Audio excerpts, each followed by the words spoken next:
may bisita kami. Nandyan si Rafaela. At tuturuan namin si Fiona mag-bisikleta. Kila mo na mag-try. Yeah. Good? Good. Sister. Drive faster. And then you must make your balance. Ich muss über. Ja, guck mal, du kannst das auch machen, bastante Rakela gemacht. Ist mal langsam. Ja, erstmal langsam. You look. Papa hat gesagt, wenn man schneller fährt, hat man noch mehr Balancierung. Vielleicht kriegt man noch mehr. Ja. Ey, jetzt wollt ihr gleich alleine. Immer den Fuß auf den oberen Pedal haben. Hier, try again, Peng. Und die wollt nicht helfen. Oh Gott. Ja, aber das ist nicht nur wegen Schule. Da kannst du auch sonst immer Fahrrad fahren.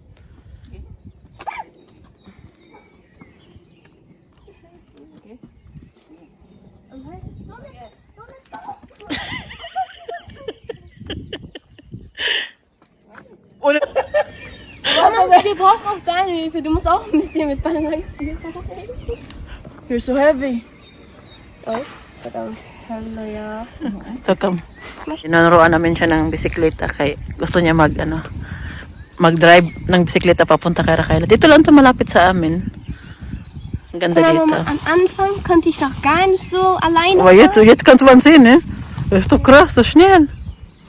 Bestimmt Papa richtig stolz auf dich gleich, wenn ich das jetzt Papa jetzt sagen. Oh, ito, Sunday ngayon dito sa amin.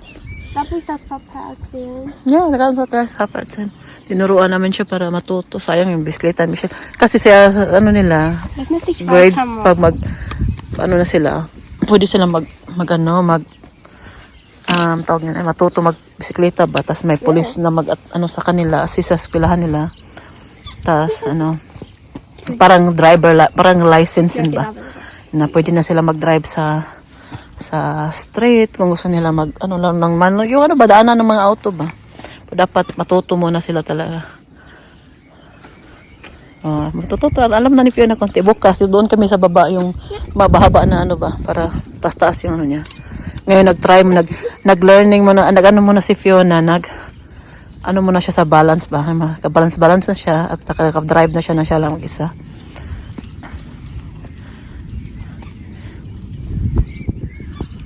Tingnan ninyo. Kanina nahirapan kami sa kanya kasi takot siya yun. Saya ang sabi ni Martin, pag gusto niyang matuto yan siya. Ina muna siya, napagod ang anak ko, kawawa naman. Pero alam na ni Fiona magbisikleta. Konti na lang ang Weltmeister na. Jetzt zum Feierabendbier, oder? Nein. Kein Feierabend. Hoy! Mama. Siya, Minu. Naminu na ang kuwan.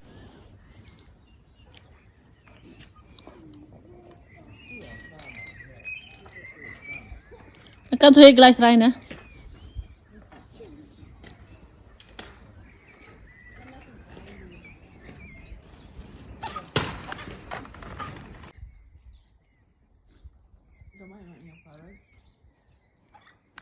Ini.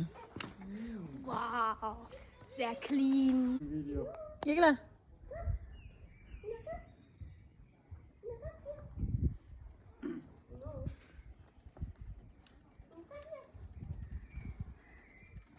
Yawa po rin taga Santo Niño yun. Abot magbisikleta sa Germany.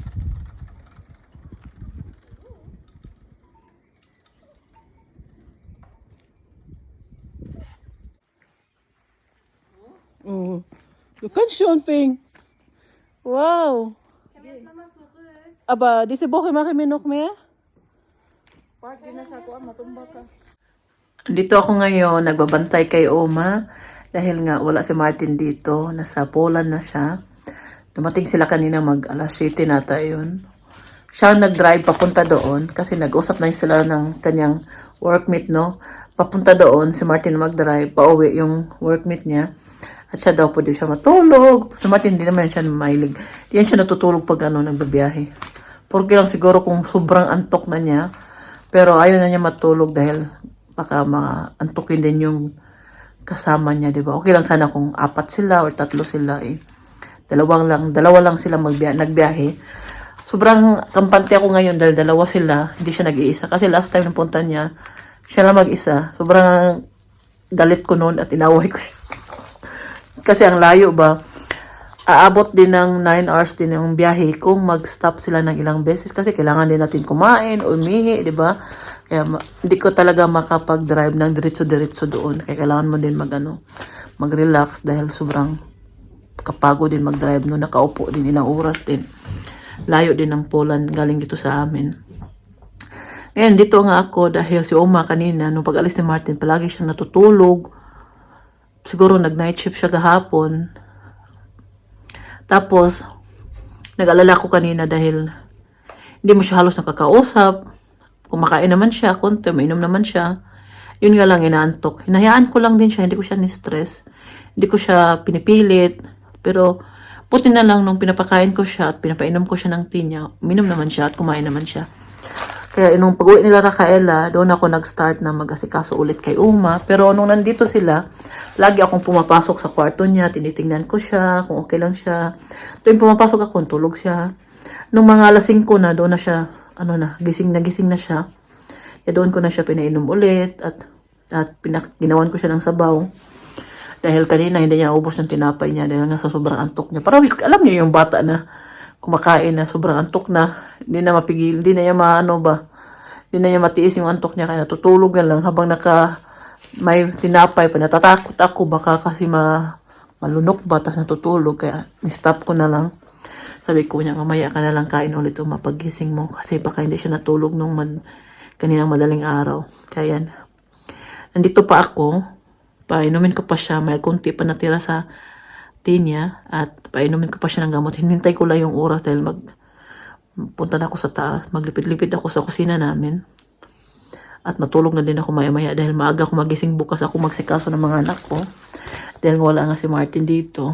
Nasa Poland siya. Kung nandito naman yun, ako pa rin mag-asikaso bukas dahil itong week na to, ay siya pang umaga. Kaya nandoon man siya ngayon sa Poland, sabi ko sa kanya na i-try niya akong tawagan. Baka kasi makatulog na naman ako ba maliit yung mga anak ko.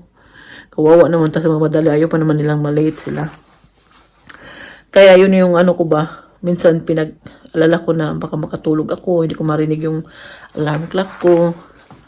Tapos yung mga bata maliit o hindi makapasok. Diba? So, hindi ba pwede mag-absent dito? Bawal ba yan? Ngayon, meron po akong ikwenta sa inyo dahil nag-alala po kami sa aking papa sa Pilipinas. Dahil bigla, yung papa ko, grabe yan siya magtiis, no? May maramdaman na siya. Tiisin talaga niya hanggang kaya niya. Kilala ko na yung papa ko. Tiisin talaga niya yan kung hanggang kaya niya ba. Tapos ngayon, nag-message siya sa akin nung before birthday ata niya. Bago lang siya nag-birthday, nung May 14.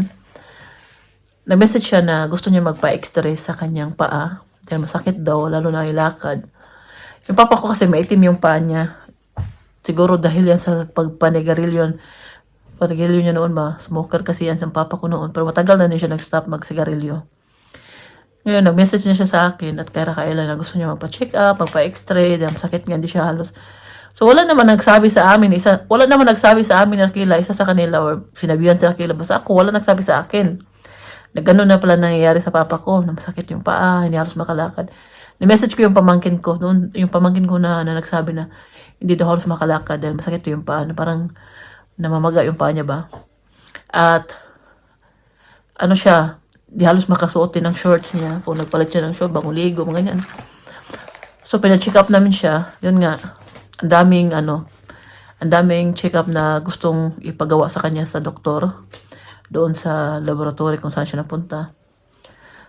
Ang bayad, lahat, 10,200 ata yun, o 10,800 ba yun? So, naghati kami na Rafaela. Puti na lang noon, sa Rafaela, nandito na hati-hati na kami sa mga gastusin sa amin. Tapos ngayon, naghati kami na Rafaela. Na-check up nga siya nung isang araw. Kasi akala namin mataas yung sugar niya. Pero nung sugar test siya doon sa kapitbahay namin, hindi naman mataas. 92 naman yung resulta. Tapos nag-fasting siya noon. Tapos kaya pinapunta namin siya doon sa nung pa-check up siya nung isang araw after ng birthday niya. Tapos nakuha kanina yung result. hindi naman mataas yung diabetes niya. Doon talaga kami mismo nag-alala kasi nung nagpa-check up siya sa doktor, niresetahan siya ng insulin, yung mga needle, mga gamit sa mga diabetes ba na. Sabi ko, bakit niresetahan na ng insulin or mga gamit sa sa diabetes na wala pa nga hindi pa nga nakapunta sa check up, wala pang result, mga naman. So hindi namin binili kasi baka nga wala ang diabetes yung papa ko. Sino maggamit nun? Buti na lang talaga na hindi na binili na. Sabi na kila, wag mo na bilhin daw yun. Saka na daw pag nalabas na yung result ng mga check-up niya. At hindi naman mataas yung sugar niya. Normal lang daw, sabi ng doktor. Yun nga lang, mataas yung cholesterol niya, mataas yung uric acid niya. Yun pala yung rason na hindi siya halos makalakad. At namamaga talaga yung, kung sa Bisaya pa, ng hupong yung mga tiil. To binigyan siya sa doktor ng pangpawala ng hupong. Kaya yun naman, palagi siyang umiihi. Hindi na siya makaabot sa CR. Makaihi na siya sa shorts niya. Hindi siya halos makalakad.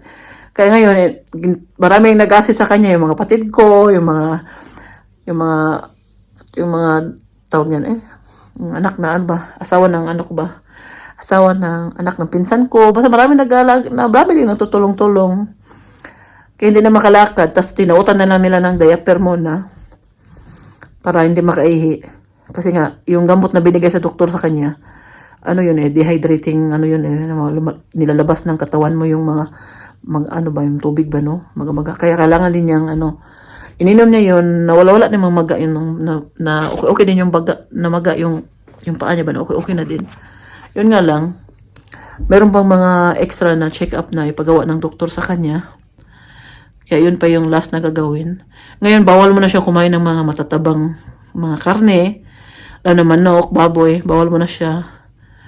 Tapos gulay-gulay mo na isda. Maraming bawal ngayon. Kaya kung hindi mag-ingat, siya din naman magtiis, no? Yung papa ko, makinig ka talaga sa akin, ha? Sabi ko sa'yo. Sabi ko, ang papa ko, batang-bata pa, no? 67 pa yung papa ko, bago lang nag-67. Dami nang nararamdaman ng katawan, dami ng high blood na, at buti na lang na wala namang diabetes. Yun nga lang, mataas yung uric acid at cholesterol niya. Sobrang taas ng uric acid niya. Kaya yun, binigyan na siya at meron din palang infection na nakita sa kanya, sa result ng niya. Kaya binigyan na siya ng gamot ng doktor, at siguro sa next day, pipikto na yun at okay na si Papa at makalakad na siya ulit. Ngayon kasi, pa rin mahina yung katawan niya at nahirapan siyang lumakad. Hindi naman mataas yung blood pressure niya kasi nagpa-BP naman siya doon. Hindi naman mataas. Siya kasi nung isang araw, 110/90 naman, okay naman. Tapos yung sugar niya, 92. Yun nga lang, yung mag-ingat dahil cholesterol at yung uric acid niya, sobrang taas. Yun yung inaangatan namin. Kaya magkaedad na, no? Manglabas na talaga yung mga naramdaman sa katawan ba. Tapos sabi ko, mag-ingat talaga kayo dyan kasi hindi pa naman madali mag-alaga ng may sakit ba na nasa bahay. Yung parents natin, magkasakit, hindi madali mag-alaga. Ngayon sabi ko sa kanila, naiintindihan nyo na yung sitwasyon ko, no? Alam niyo yung sitwasyon ko dito kasi nung kinarga nila yung papa ko parang ang bigat-bigat to. Akalain nyo, 3 sila magtulong. Sabi ko, ako nga dito, ako lang isa dito magbantay kay Uma, pero hindi ko naman siya kinakarga kasi meron naman kami doong pangkarga niya. Pero noon kinakarga ko yan si Uma. Natatakot ako na yung likod ko kasi si Martin, nangyari sa kanya. 9 weeks din siyang hindi nakatrabaho. Dahil nagka-problema siya sa likod nung pagkarga niya kay Uma. Kaya sobrang lapit-lapit naman ng kamera. Ang lapit-lapit ng mukha ko sa kamera. Ang laki pa naman ng mukha ko. Kasi talaga lahat. Sinsya na mo, ha? Yun lang yung gusto ko i-share sa inyo na medyo na-stress kami at kasi mahal magkasakit sa Pilipinas. Wala tayong maraming perang pondo dahil marami tayong binabayaran din dito. Mahal na lahat. Ganyan ba? Mahirap mag-ingat talaga sa Tapos meron naman akong wheelchair dito na ni-promote sa YouTube noong 2 years ago, no? Nakita na po niyo. So matagal na nood sa akin, nakita niyo yan. Hindi kasi yan nagagamit dito. Si Uma kasi hindi na yan na umuupo dyan sa wheelchair kasi sakit yung likod niya, lalo na yan, may may sugat na siya sa likod. Hindi na siya kaupo, kaya padala namin sa Pinas, padala namin sa balikbayan box para magamit yan doon. Kasi sayang din naman, dyan lang yan, wala namang gagamit. At kung sakaling kailangan ni Uma ng wheelchair, pwede naman kami mag-request sa health insurance niya at sila naman mag-provide nun at sila magbabayad. Kaya Yung wheelchair na ni-promote ko 2 years ago sa YouTube, papadala ko yun sa Pinas para magamit na nila papa doon. Sayang din naman, maganda pa naman yan. Mahal pa naman yan, bilhin na sa 300 euro ito ang price niyan. Tapos nung ni-promote ko siya, sale siya kasi ano yun mag-Christmas ba. Papadala ko yun doon. Nagtanong na ako kailan magbiyahe ang pinapadalaan ko na Balikbayan box. So next month may biyahe daw sila. Kaya sana na, sabi ko kay Martin, pagbalik niya galing Poland, itatry namin yung wheelchair para namin sa karton. Sana magkasya, pero feeling ko magkasya naman siya kasi nung ni-promote namin yan, si Martin naman nag-assemble niyan. Isa-isa naman yan yan siya. Kaya pwede mas kasya yan sa karton. Kaya painumin ko na ito ng gamot si Uma dahil baka makatulog pa to. Mamaya ayaw na nitong tawag yan. Baka ayaw na inumin yung gamot niya mamaya. Kaya painumin ko muna siya. At pasensya na sa mahabang-habang kwentuhan. Ni-share ko lang sa inyo na mga problema sa buhay, mga ganyan. Gano'n naman yung purpose ng vlog natin, no? Share ng daily life, mga nangyari sa buhay namin dito. Susunduin na natin si Fiona. Maglakad muna ako. Papunta doon sa city. Pag-uwi na kami magsakay ng bus para tipid sa pamasahe. May oras naman ako. Ang weather sa Germany di masabtan. Uulan. Ano na naman. Paiba-iba ba? Dito mo lang ma-experience sa Germany sa isang araw. 4 na season. Only in Germany lang na siya. Narinig po ba ninyo narinig ko? Mga ibon lang talaga maingay dito. Mga ibon lang maingay. Tingnan ninyo na mulaklak na dito na side natin. Ang dami pa. Baka next week na yan siya. Ay, hindi. Yung gubaping. Hindi ba siya doon naman sa kabila? Na talaga siya. Meron pa dyan, Ich möchte Kartoffeln rein. Ikaw na sila. Ito pa. Gusto ko itong bulaklak na to dahil madami siyang paiba-ibang kulay. Meron magenta, pink, meron ding white, yellow, at itong kulay na to. Si Fiona ang magbukas. Tinan yung buhok ni Fiona. Brown. Rechts, ne? Und das ist.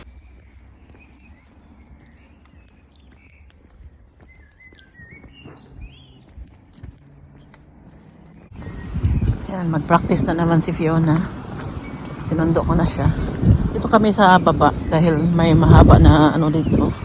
Na walang mga auto sa gilid-gilid ba. Katakot kasi pag may auto sa gilid-gilid tapos baka matumba siya. Tapos paano niya yung auto. May naman kami. Sakaling makano siya nun ng auto ba. May insurance naman kami. Sa ganyan kung yung mga anak ko gamit ng iba, makasira tulad ng kumatumba siya, tas doon siya sa may auto, magaskasan. Bayad naman ang insurance, pero mas maganda dito siya sa Bas? Ja, siehst du, nachher noch schwerer, wenn wir da hoch.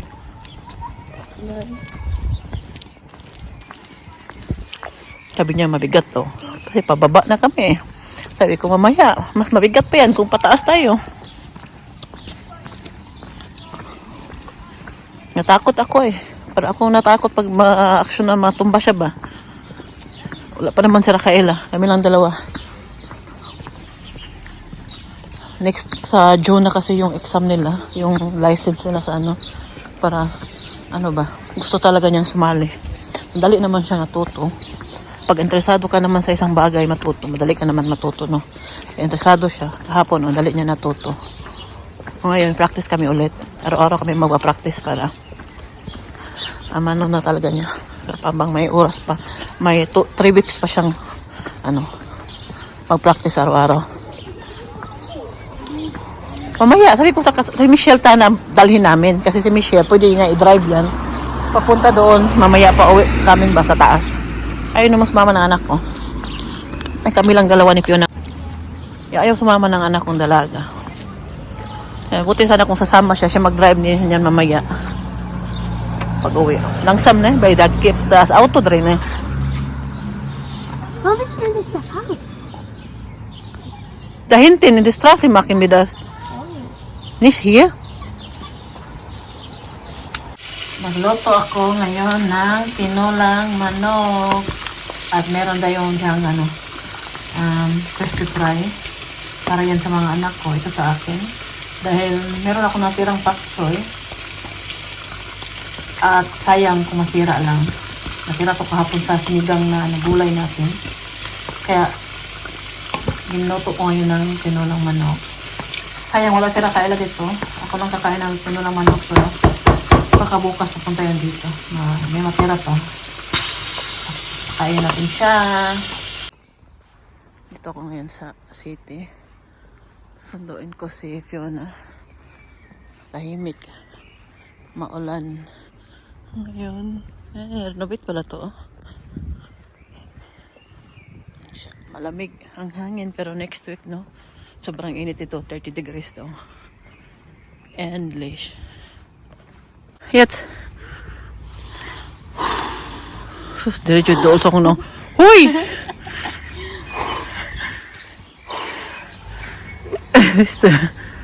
Ma. Oh, ay naroon ko pala siya. Hello guys, nandito ako ngayon sa taas namin.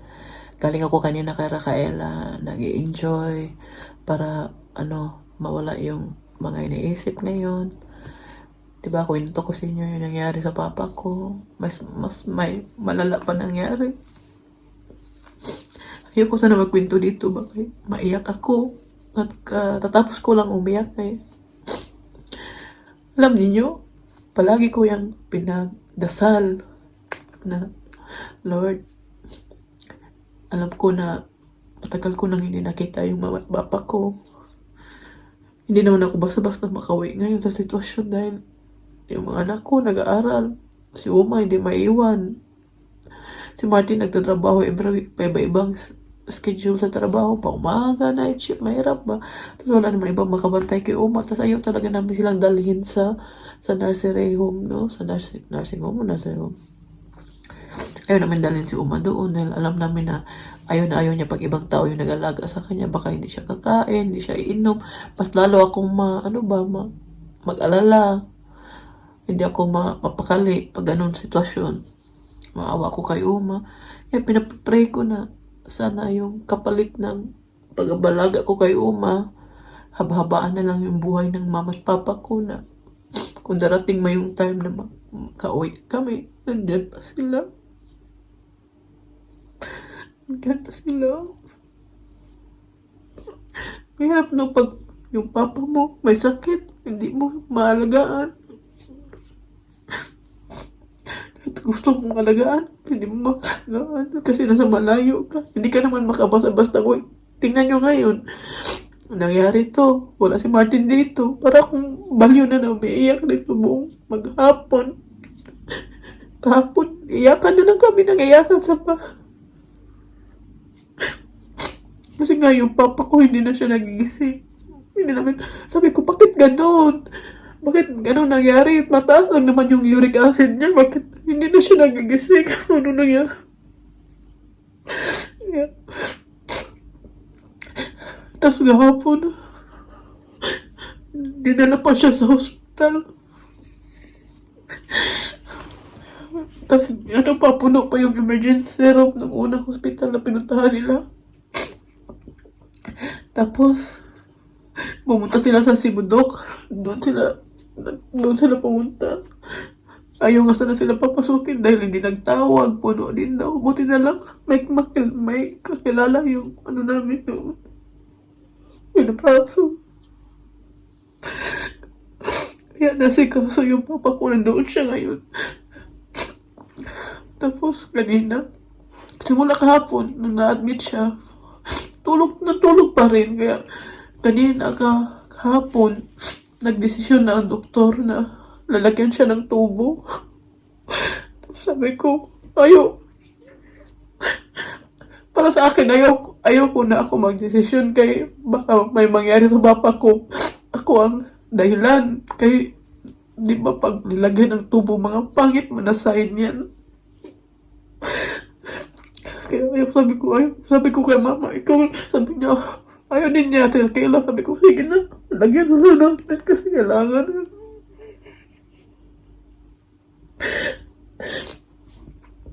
Alam mo yun, palagi kang umiiyak dito, tapos ikaw lang mag-isa yung mga anak ko, wala dito. Para kung buang. Tapos kahapon, dumating talaga yung time na gusto ko umiyak, pero wala nang luha na. Siguro naubos na yung luha ko. Nagkaiyak po. Tapos, kanina napunta si Dr. Lara Sabal doon sa papa ko. Ginising niya. Bumukaw daw yung mata. Ba't ba may magandang sign kanina ba dahil bumuka daw yung mata niya. Di katulad kahapon na palagi lang siya tulog. Kasi di talaga siya magising siya, wala talaga reaction, hindi siya gumagalaw. Tapos kanina, bumuka yung mata niya. Sobrang saya namin dahil nakikita namin na lumalaban siya. Kinakausap namin, nabibidyo call kami araw-araw doon. Tapos, ayaw ko sana mag-share dito sa inyo ba dahil maiyak ako. Katapos ko lang umiyak. Bago lang ako umiyak, doon ako galing kay Uma. Iba kasi dito sa Germany, pag may problema ka dahil tahimik, lalo na pag umuulan, mas lalo pang malala yung mararamdaman mo. Di katulad sa atin ba na maingay, narinig mo kapay, may mga tao ka nakita dito, Diyos ko. Parang ka mabuang. Ay, sabi ko kanina, Martin, lalabas ako, sabi kita kami nila Kaela at ni Lovely. Gusto namin magkumain doon, makalimutan mo, pero sandali lang. Naawa ako sa papa ko. Tapos, alam naman niya magkasakit sa Pinas, sobrang mahal. Tapos, nilagyan na siya ng tubo, no? Tapos sabi ng doktor kanina, may stroke daw yung papa ko.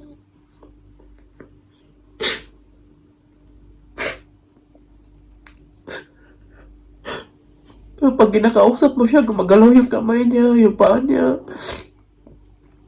Tapos nag-request ang doktor ng MRI dahil titingnan kung gaano kalala yung stroke niya. Sabi ko, nagdasal ako ba? Ikaw na. Alam mo ba ninyo? Bago siya dinala sa hospital, doon pa ako nag-alala talaga ng sobra at umiyak ng sobra kahapon. Dahil sabi ng mama ko, noong before siya nadala sa hospital, one day before, sabi niya, nandiyan na ba si Lot kasi tawag na sa akin. Nandiyan na ba si Lot? Sabi niya sa mama ko, bakit? Hanap po si Lot? Hindi naman uuwi. Sabi niya. Tapos tinanong niya si Raquela kung nandyan si Raquela. Tapos tinanong niya yung isa kong kapatid na pumunta dito ba? Kung nandyan na ba? Umuwi na ba daw? Basta hinahanap niya kami. Dos pa ako nag-alala ba kayo? Hinahanap niya kami bago.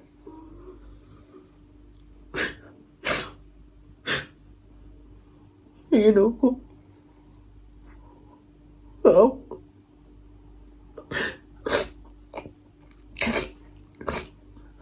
Papa ko kasi, tigas din kasi yung ulo niya, palaging, kahit mga bawal pagkain, kain. Sa nawa ko sa papa ko ba dahil, hindi ko kalain na mauwi sa ganun yung nangyari sa kanya. Ng hospital ngayon, buti na lang may magandang sign na makita mo talaga na lumalaban siya ba? Alam ba niya, no? Yan talaga yung time na kinakatatakutan ko na magkasakit ulit yung papa ko ngayon. Naalala ko kasi nagkasakit din siya 2018. Meron din palang ni-vacuum din ng doktor kahapon yung niya kasi ang dami niyang plima sa kanyang lungs. Ni-vacuum din siya kahapon. Sana bukas pagising may magandang sign na ba?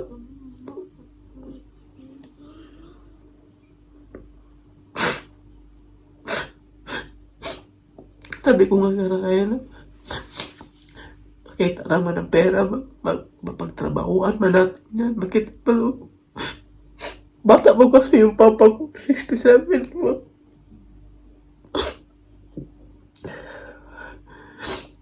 Bata mo.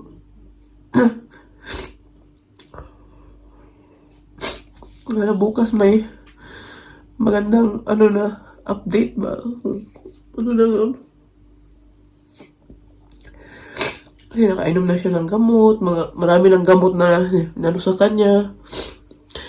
Kaya nilagyan siya ng tubo. Yung pinaano siya ba? Kasi nga, siya sa lungs. At request din ng doktor. Tapos nilagyan din siya ng dito para daanan ng pagkain niya. Titingnan na lang. Sabi ko kayo, gaminto ko agad kay Oliver. Gapon, umiyak nga ako ng minto.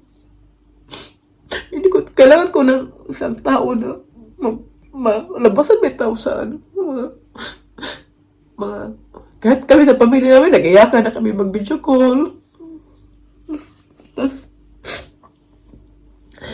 kung dito lang si Martin, may naman, wala mas Martin dito. Tapos yung mga anak ko, kahapon pag-uwi nila, sabi niyo, ano nangyari sa'yo, mama? Bakit ka ba iyak?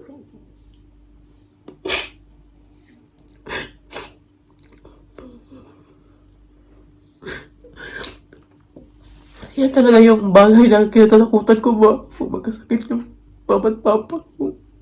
Nasa malayo na. Ang hirap pa naman doon sa amin kasi puro mga lalaki na naiwan doon. Buti na yung pinsan ko na babae after niya magtrabaho sa salon. Doon siya natutulog sa ospital. Binabantayan niya yung papa ko. Kasi yung mama ko bawal magbantay doon kasi senior citizen na din. Yun yung namin. Yung, pakita ko sa inyo yung video ng papa ko dito. Kita ninyo. Kapag nakita ko yung papa ko noon, naalala ko yung kapatid ko lalaki. Yung birthday ng papa ko, bago lang siya nag-birthday no, May 14. Grabe pa yung kanta-kanta nila ng mga bata. Tapos, saya pa niya, nanghihi pa siya ng regalo, nanghihi ng pera. Binila siya ni Raquel ng cake, ng pagkain. Tapos nag-message kasi yan sa akin. Yung papa ko, grabe yan siya kaya niyang tiisin yung sakit na naramdaman niya. Kasi ayaw niya magpabigat. Ayaw niya, alam niya yung gastos, kung magkasakit. Pag once siya nagsabi na yan siya mismo sa sarili, siya na mismo nagsabi sa'yo ganyan, sakit yung ko, kailangan ko magpa-check up yan. Meaning yan, hindi na maganda yung naramdaman niya. Nag-message yan sa akin, sabi niya, Lot, bigyan mo ako ng pera, gusto kong magpa-check up. Gusto kong magpa-x-ray dahil sobrang sakit. Wala naman nagsabi sa akin, isa sa pamilya namin, na gano'n na pala ng naramdaman ni Papa. Ni-message ko yung pamangkin ko kasi yung time na yun, siya na lang naka-online. Sa pamilya namin sa Pinas, siya na lang naka-online. Sabi ko, ano nangyari kay tatay? Sabi niya, hindi mahalos makalakad tita kay masakit yung paa niya at saka hindi nga niya kaya magsuot ng kanyang shorts pag kailangan niya ng tulong. Sabi ko, bakit ngayon lang niyo sinabi, bakit hindi dahil sa doktor? Sabi namin niya, hindi daw niya alam. Yung pamangkin ko lalaki, sabi ko, tinanong ko si Raquel, tinanong ko yung mama ko. Sabi ko, ano bang hinihintay ninyo? Pa-check up na ninyo, baka, kasi kilala ko yung papa ko, pag nagsabi na yan siya na hindi maganda yung sakit yung paa niya. Sakit talaga, hindi na niya kaya yung sakit. Kaya sabi ko, pa-check up na ninyo. Kaya pina-check up naman nila. Tapos, yun nga, napunta sila sa clinic. Hindi naman siya mabigyan agad ng gamot ng doktor kasi kailangan pa siya ng, ang dami pang gagawing check up sa kanya. Daming request ng doktor, x-ray, ultrasound, may ultrasound pa, yung basta maraming ginagawa sa kanya na check up, kaya hindi siya mabigyan ng tamang gamot kasi yung papunta nila sa clinic, yun nga, wala yung doktor na mag-check up sa kanya, sa paan niya. Pero binigyan na lang siya ng ng gamot pang paano ito sa manas kasi namaga yung paa niya. Dito ba tay?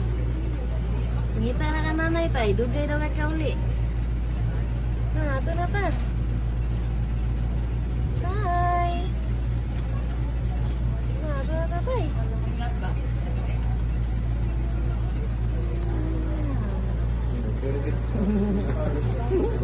Huwag ka mata. Tay! Tay! Hindi na tay! Uli na to tay! Tay! Lagyan na hugasan dito tay, kaya wala nang hugas si Rain tay. Ito na to tay! Hugas na daw kang Rain. Hindi sa balik.